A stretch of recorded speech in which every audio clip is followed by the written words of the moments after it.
అందరికీ నమస్కారం. ఒక చిన్న విషయం మీతో పంచుకోవాలి. ఇప్పటి వరకు నా ఛానల్ని సబ్స్క్రైబ్ చేసుకున్న అందరికీ పేరు పేరున ధన్యవాదాలు తెలియజేస్తున్నాను. అలానే ఈ లాంగ్ వీడియోస్ మరియు షార్ట్ వీడియోస్ చూస్తున్న ప్రేక్షకులందరూ మీకు నా కంటెంట్ నచ్చితే దయచేసి వీడియోస్ చూసి వెళ్ళిపోవడమే కాకుండా దయచేసి సబ్స్క్రైబ్ చేసుకోగలరని ఆశిస్తున్నాను.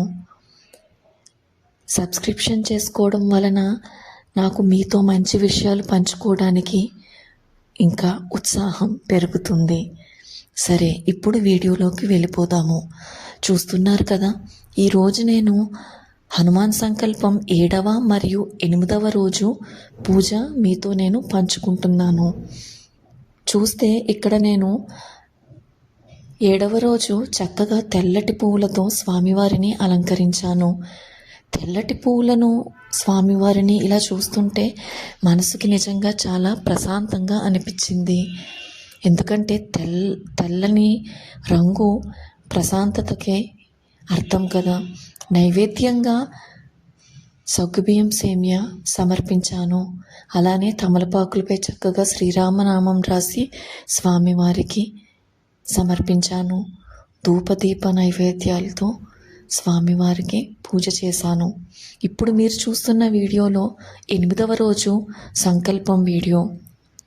మీరు గమనిస్తే 7వ రోజు తెల్లటి పూలతో, ఇలా 8వ రోజు ఎర్రటి పూలతో పూర్తిగా సంబంధం లేకుండా 2 రోజులకి అలంకరణ అనేది ఉంది కదా.